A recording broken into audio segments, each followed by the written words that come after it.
Introduction. Reflections from my practice. I'm Dr. Emily Rhodes, a geriatric specialist, and I've spent over 2 decades walking alongside some of the most remarkable individuals, our elders. Over the years, I've celebrated birthdays, heard stories from World War II, watched grandchildren grow through photographs, and held hands through terminal diagnoses. But amid all the laughter, resilience, and grace, one quiet pattern has haunted me more than any disease: the slow, silent withdrawal of seniors from the world around them. This shift doesn't happen overnight. It creeps in quietly, like fog slipping through a window left slightly ajar. One missed lunch invitation turns into months of isolation. One forgotten birthday leads to years without phone calls. At first, even I dismissed it, thinking it was just part of aging. But as patient after patient described the same slow retreat from connection, I knew I had to look deeper. One case changed everything. Sarah wasn't my first patient, but she was the one who made me listen differently. A retired teacher, 74 years old, fiercely independent and deeply proud. She had once been the life of every gathering, hosting dinner parties, volunteering, always with a twinkle in her eye. But over time, her eyes dimmed. Her appointments became briefer. When I asked how she was doing, she'd smile and say, "Just fine, dear." But something in her voice trembled. One day I gently asked, "When's the last time you spent time with a friend?" She looked at her hands and after a long pause said, "I can't remember." That moment broke something in me. Not because Sarah was alone, but because no one had noticed. She didn't cry. She didn't complain. She simply faded. From that day forward, I began documenting patterns, listening not just for what my patients said, but for what they didn't say. Behind each polite smile was a story of loss, fear, or disconnection. This is what led me to explore the 7 most common reasons I've seen seniors slowly withdraw after the age of 70. These stories aren't just clinical, they're deeply human. And I hope they help you see the silences around you a little more clearly. Let me walk you through what I've learned. Section 1. Loss of a spouse or close friend. In my practice, nothing changes a patient more suddenly and deeply than the loss of a lifelong companion. Henry, 75, had been married to Eleanor for 52 years. They were inseparable: grocery trips, daily walks, volunteer shifts. When Eleanor passed away suddenly, it was as though someone had turned down the volume on Henry's life. The sparkle in his eyes faded, and his vibrant stories quieted into nods. At first, he still came to his appointments. But soon, the conversations grew shorter. He began missing his morning walks. He stopped going to church. The man who once led bake sales and community cleanups now spent most days in silence, watching out his kitchen window. "Without Eleanor," he said one day, barely audible, "I don't know who I am." That sentence echoed in my mind long after our appointment. Henry's grief was profound, but it wasn't just grief. It was disconnection. Eleanor had been his link to the world, and without her, he lost his sense of place in it. Research shows that nearly 40% of seniors experience profound social withdrawal after the loss of a spouse or close friend. It's not just about sadness, it's about identity, routine, and the sudden vacuum that death creates in a shared life. Henry's grief was profound, but it wasn't just grief. It was disconnection. Eleanor had been his link to the world, and without her, he lost his sense of place in it. Research shows that nearly 40% of seniors experience profound social withdrawal after the loss of a spouse or close friend. It's not just about sadness, it's about identity, routine, and the sudden vacuum that death creates in a shared life. With him twice a week when he felt seen again, loss will come that we can't change. But what we can do is surround those who grieve with opportunities to reconnect with people, with purpose, with presence. If you're watching this and someone comes to mind, reach out. A simple check-in can be the thread that pulls someone gently back into the world. If you've ever watched someone you love start to pull away like Henry did, leave a comment below. Your story might help someone else feel less alone. Section 2. Ongoing physical pain or health limitations. Some forms of isolation aren't about emotion at all, they're about pain. Margaret, 78, had attended her weekly book club for more than 20 years. It was her sanctuary, her circle of laughter and stories. But as her arthritis worsened and her eyesight deteriorated, her participation faded. The stairs at the library felt daunting. Reading for long periods became difficult. Slowly, she stopped showing up. Her absence was noted, but not questioned. No one meant to exclude her, but as weeks passed without her, the group adjusted. And Margaret, feeling forgotten and physically strained, convinced herself it was better not to bother. "It's humiliating not keeping up," she admitted to me tearfully. "I don't want to slow them down." Approximately 50% of seniors living with chronic conditions report significantly reduced social engagement. These aren't dramatic illnesses. They're slow, persistent barriers that chip away at energy, mobility, and confidence. Pain is isolating not just physically, but emotionally. It creates a gap between who someone used to be and what they can manage now. Margaret's withdrawal wasn't about choice, it was about self-preservation. She feared being pitied or becoming the reason others had to change their plans. I've seen it many times. Strong, proud individuals who once organized events, now staying home out of fear they'll be seen as fragile or too much work. What helped Margaret wasn't a miracle treatment, it was accessibility and kindness. When the book club decided to rotate meetings at members' homes and started using large print books, Margaret returned. Slowly, her spark came back. She still had pain, yes, but she also had people who showed her she was still worth showing up for. If you know someone who's disappeared from social life due to health challenges, don't assume they've simply lost interest. Sometimes they're just waiting for an invitation that understands where they are now. Section 3. Feeling like a burden or irrelevant. Not all withdrawal is due to pain or grief.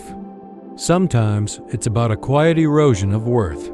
Robert, 80, was once a celebrated professor of history. His lectures were legendary, packed with eager students, hungry for his stories and sharp insights. But retirement, over time, created a different silence. The invitations to speak slowed. Fewer people asked his opinion. At family dinners, conversations moved too fast, skipping over his attempts to contribute. "I think they mean well," he told me one afternoon, "but it's like, my stories no longer matter." That sentence hit hard. It wasn't bitterness, it was resignation.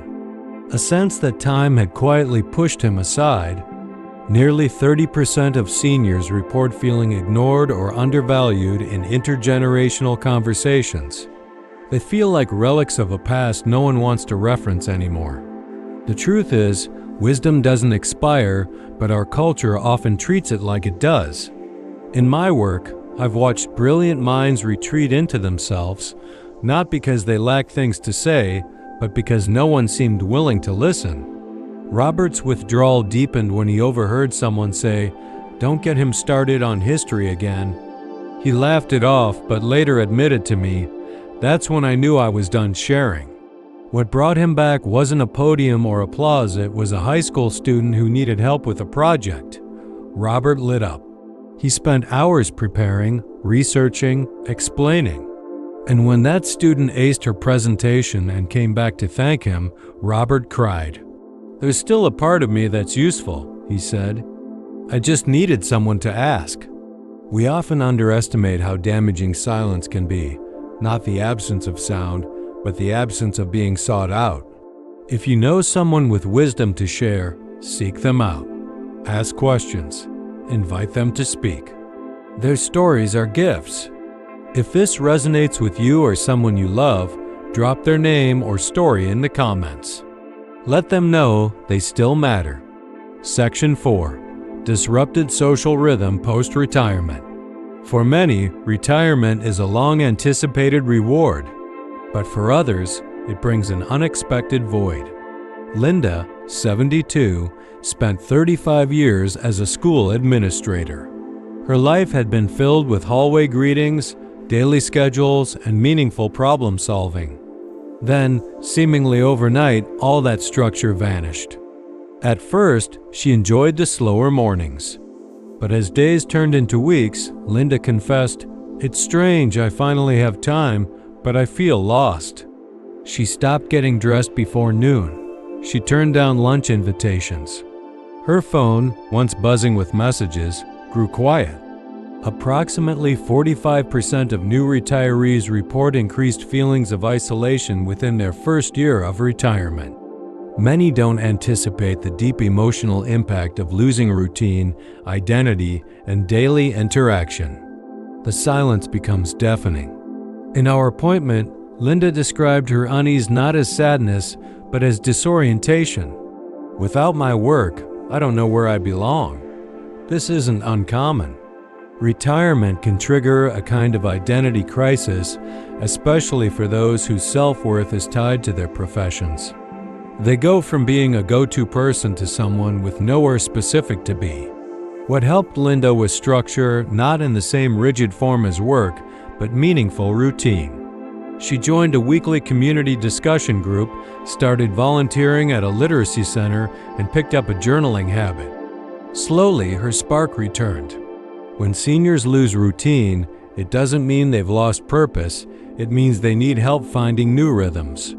If someone in your life recently retired and seems adrift, gently suggest a new project, hobby, or place to serve. Sometimes, all they need is a small invitation to re-engage with life's rhythm again. Section 5. Fear of judgment or misunderstanding. Sometimes, the fear of being seen differently is enough to make someone vanish from the lives they once lit up. James, 76, used to be the unofficial toastmaster of every community dinner. His jokes, stories, and eloquence made him a beloved presence. But as time passed, he began struggling to recall words mid-sentence. Names slipped away. Once familiar faces blurred, instead of asking for help, James began quietly stepping back. He skipped the potlucks, avoided conversations. His wife told me he's afraid he'll embarrass himself. He thinks people are watching. This isn't uncommon. Nearly 25% of seniors experiencing early memory decline report avoiding social situations out of shame or fear. They sense the shift in themselves and dread the judgment or pity they imagine in others' eyes. When James finally opened up, he said, "It's terrifying not knowing if you'll finish a sentence without stumbling." That kind of fear doesn't just steal confidence, it steals connection. And connection, as we've seen, is everything. We did cognitive testing and found James was experiencing mild cognitive impairment, not dementia, not Alzheimer's, but noticeable changes. I explained this gently, along with strategies for communication and memory cues. But most of all, I reminded him that vulnerability doesn't make him less, it makes him human. James agreed to return to one gathering, just one. He practiced a short story beforehand. When he finished it, with only one small pause, the entire room clapped. Someone even shouted, "We missed your voice." That moment changed something. James wasn't cured, but he was welcomed. And that made all the difference. So if you know someone retreating into silence, not from disinterest, but from fear, remind them their presence is still valued. Leave a comment if you've seen this happen or if you've ever felt the same. You're not alone and your voice still matters. 6. Difficulty adapting to modern communication. Not all isolation comes from loss or illness. Sometimes it stems from a world that moved too fast for someone to keep up. Ruth, 81, was once the social hub of her family, hosting reunions, remembering birthdays, sending handwritten letters. But now, her phone rarely rang. Invitations stopped. She watched her family chat in group texts. She couldn't understand, sharing photos she couldn't open. It's like they speak a new language, she told me. Everything happens on phones now. I don't know how to get in. Nearly 35% of older adults report feeling disconnected due to digital communication gaps. Texting, email, apps, these were not part of Ruth's world. And no one had taken the time to bridge that gap with her. Technology, when inclusive, is empowering. But when it leaves people behind, it's quietly devastating. Ruth's world didn't shrink because of age, it shrank because of access. I encouraged Ruth's daughter to spend an afternoon walking her through basic apps, video calls, group chats, photo albums. With gentle patience, they navigated it together. And slowly, Ruth re-entered the conversation. Now, every Sunday, she video chats with her granddaughter. She even sends emojis imperfectly placed, but joyfully received. I feel like I exist again, she said, eyes sparkling. Inclusion isn't about mastering every new tool, it's about reminding someone they still belong. If there's a Ruth in your life, sit with her, show her, laugh with her. That time spent is more valuable than any app ever invented. Section 7. Silent emotional decline or hidden depression. Some stories end not with a loud cry, but with a quiet fade. Ellen, 74, was once the heart of her neighborhood, organizing potlucks, laughing the loudest at gatherings, always showing up with a hug and a homemade pie. But over the course of a year, her presence dwindled. Invitations stopped being accepted. Curtains stayed closed. Neighbors whispered she must just need some rest. But it wasn't rest she needed, it was help. When Ellen finally came to my clinic, it was for a routine checkup, but something in her eyes gave her away. I just don't feel like myself, she admitted. I feel invisible. Like I've faded from the picture.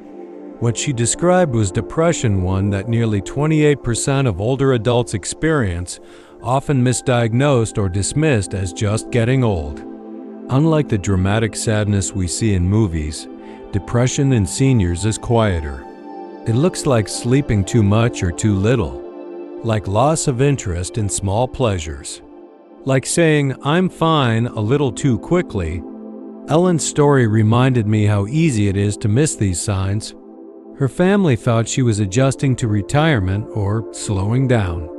But inside, she was struggling to feel seen, heard, and needed. We started treatment, a mix of talk therapy, gentle exercise, and medication. Slowly, Ellen came back. She brought a pie to her next visit, just because. Her voice got louder. Her laugh came back. One afternoon, she told me, "I feel like someone switched the lights back on."